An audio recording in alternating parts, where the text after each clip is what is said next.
Greetings, math people. I'm holding here one of my favorite pre-calculus books. This is Pre-Calculus by Demana, Waits, and others. It's a book I've taught out of in years past, and it is one of my favorite pre-calculus books. However, I claim there is some incorrect information within the pages of this book. And that's something we're going to investigate. So let's get right to it. Specialize in science and math, original black men, busting thoughts that pierce your mental, the fierce, ripping your section. Vocal toe to toe, impeccable, splitting your back, son. Simple as addition and subtraction, black thought, the infinite relax one. All right, so before I look at the supposed error that's within this book, I want to give a little backstory to how this came up. So, and this is a pre-calculus book, but the issue at hand actually came up in my calculus class yesterday on something we were covering. So I want to give you a little backstory as to why this came up. So let me just give you an example of a problem we were looking at. So we're looking at a problem such as this, and this is not the same problem, but it'll be very similar. So let's say that f prime of x is x minus 3 squared times x plus 2 to the 7th times x minus 6 to the, not the 8th, to the 9th, say. All right, so say I'm given that particular derivative and they're asking me to find, so find the relative min and max for f of x and the intervals where f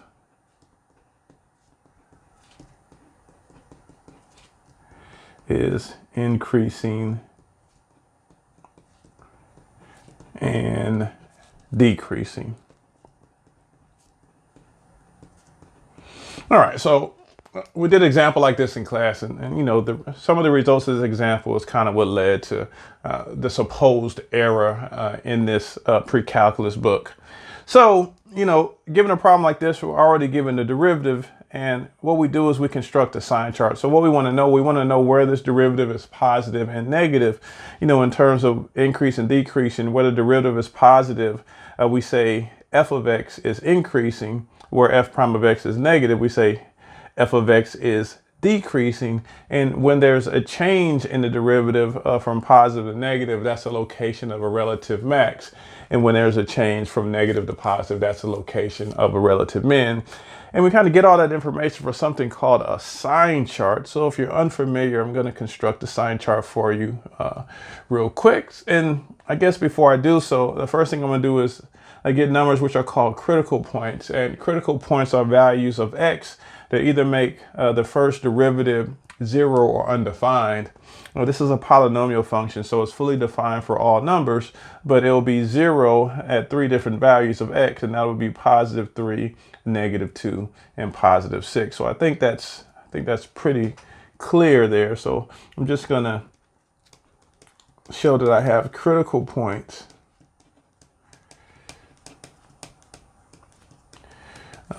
when x is 3, negative 2, and 6.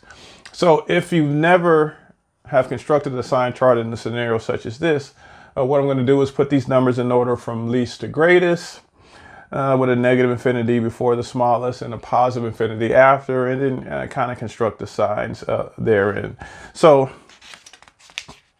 let me do that. So the sign chart will look something like this. So let me put these numbers in order from least to greatest. So I'll start with negative infinity, and then the number is negative 2, and then 3, and then 6, and then infinity, and then wow, wow, wow, wow, and yeah, wow.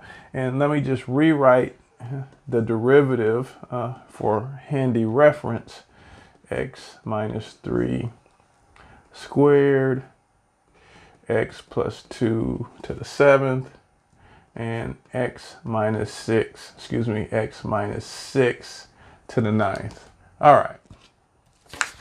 Now, what I like to do when I'm doing a sign chart such as this, they already give me the derivative, it's nice and factored. I got the critical points.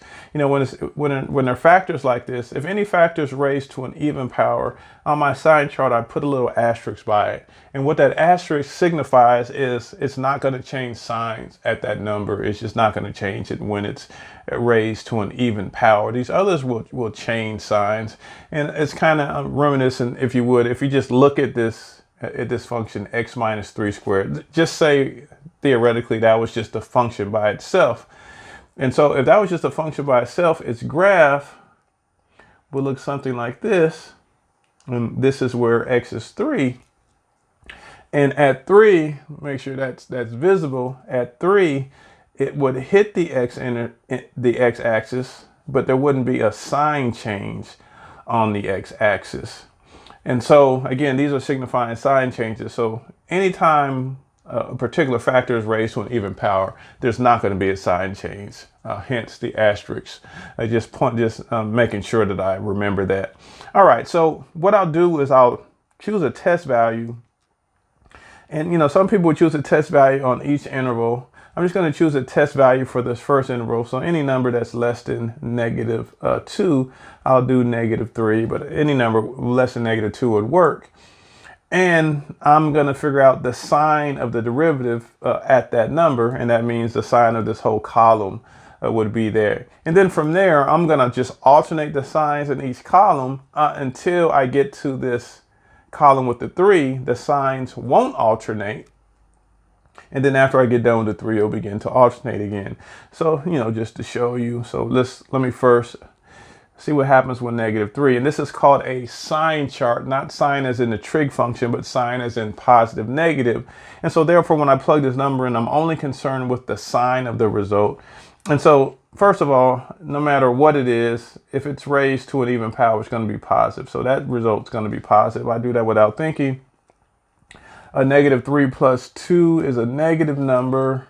Negative 3 minus 6 is a negative number. And again, negative numbers raised to odd powers will remain negative. And so if I multiply this all, I'll get a positive. So the first column is positive. And then therefore, since that's to an odd power, I know that's going to be a sign change. That's to an even power. The sign is going to remain the same. That's to an odd power. There's going to be a sign change. So a couple of things that it was asked in the instructions. So if you remember, find the relative min, relative max, and intervals of increasing and decreasing. So the relative max would occur where x is negative 2 because the derivative changes from positive to negative at that point. The relative min will occur where x is 6 because the derivative changes from negative to positive at that point. And then if they ask for intervals of increasing, the interval of increasing would be negative infinity to negative 2 and 6 to infinity. Now, the part which brings me to what I'm addressing in this book. And again, you know, I'm assuming you're kind of familiar with some of this information, but I want to make sure it's clear what we're saying. So the function f of x is increasing when its derivative is positive. So that's why I said negative infinity to negative 2 and 6 to infinity for increasing, because that's where the derivative, this sign chart is for the derivative, is positive. Now, what about decreasing? I know it's decreasing here and here. And so the issue is, should I describe the interval of decreasing as negative 2 to 6? Or should I describe it as negative 2 to 3 and 3 to 6? That's the question. And there are competing schools of thought on this, but I think, you know, one school is right, and I think another school is wrong. I guess that's always the case, and anytime you have competing schools of thoughts. But again, what we're taught in calculus is a function increases when its derivative is greater than 0. not greater than or equal to 0, but when its derivative is greater than 0. In fact, we say a function is constant when its derivative is equal to 0. And the thing here is from -2 to 6, from -2 to 6, the derivative is not greater than 0 on all values from -2 to 6. Remember, these critical points, the issue of a critical point is it makes your derivative 0. So at 3, the derivative is 0, meaning the function is constant. So the correct way to describe this decreasing interval is -2 to 3 and then 3 to 6, because the function is not decreasing when x equals 3. All right, so that's the backstory. Maybe that's a bit of a long backstory to what we're discussing here. So what in this book am I claiming is incorrect? All right, so let's go to the book. I'm going to open up page 191. I'm going to put on the specs to see what I'm looking at.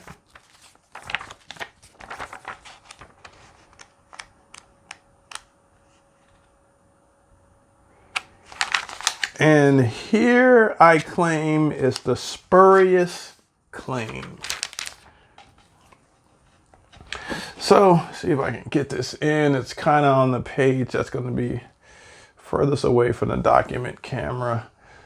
I should have thought this through a little bit, but I think there, I think I kind of got it in. I probably should have prepped for this, what side of the book this was on, but I think it's okay now. So again, this is a pre-cal function. In this book, it does something what they call the 12 basic functions. And it has these 12 basic functions. And I used to teach this, and you go through the functions and you go through the different characteristics of the functions, their domain, their range, where they're increasing, where they're decreasing, their boundedness, their end behavior, their asymptotes, all that stuff. It's a great lesson. I used to love teaching that. And so, one of those 12 functions is what this book calls the cubing function, f of x equals x cubed. And you can see it's listed here. And it's given all its characteristics. So its domain, its range, it's continuous. And the thing we're going to point out, or the thing we're going to challenge, is the following statement. It claims that the function f of x equals x cubed is increasing for all x. Meaning for every x value, it's claiming it's increasing. We beg to differ. So, if you look at it, and this is the graph of the function, and it definitely, it's going up. But we claim if you zoom in on this particular area right here, particularly right when x is 0, I don't think we can claim that the function is increasing. So let's look at that and see what's going on. So let's do a little investigation. All right. So we're going to do the same thing we just did for the previous example. So we're going to look at it from the calculus lens. So my function is f. Excuse me. Yeah, I want to call my function f. My function is x cubed. All right. So I want to see where this function is increasing or decreasing.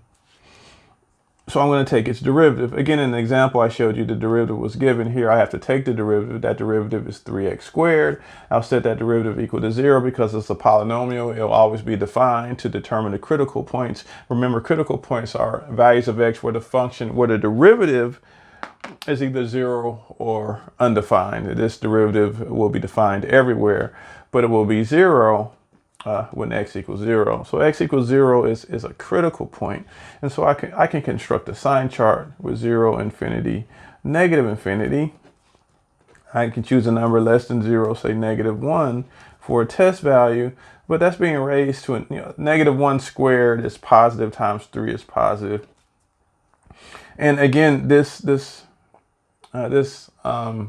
critical point of 0 It's being raised to an even power. It's being squared here. So there's going to be no sign change there. So from negative infinity to infinity, I have plus signs. And so that would seem to indicate the function is increasing, but not at 0. Okay. At 0, the function actually is constant. So it is incorrect. Yes, I'm taking on Demana and his other authors of this pre-calculus book. It is incorrect to say it's increasing for all x. It's increasing for all x except x equals 0. At x equals 0, it's constant. It would have been more appropriate or more correct when they wrote to have in the book wrote increasing and wrote negative infinity to 0, 0 to infinity. Because when you look at the graph of this function, and you saw it in the book, at this guy right here is actually constant. Now, we can find derivatives. So I'm claiming this is the derivative, and I'm claiming f prime of 0 is 0. And we can find derivatives from a graph, you know, if it's possible, particularly if the derivative is 0. That's something we can find from a graph because the derivative is the slope of the tangent line at the point. And so if f prime of 0 is 0, that means the slope of the tangent line at that point is 0. So that means the line is a horizontal line. So the tangent line at x equals 0 is a horizontal line, a line giving you a slope of 0. And the only way you can have a horizontal tangent there is you must be constant there. So I submit to you that the claim, the spurious claim that the cubing function or x cubed is increasing for all x is wrong. And it's more correct, it's correct to say that it's increasing from negative infinity to 0 and 0 to infinity. So to the question, who is right, Mr. Arrington or the textbook? The answer, as always, is Mr. Arrington. We'll see you next time. Specialized in science and math, original black man, busting thoughts that pierce your mental, the fierce, ripping your section, vocal toe to toe, impeccable, splitting your back, son. Simple as addition and subtraction, black thought, the infinite relax one.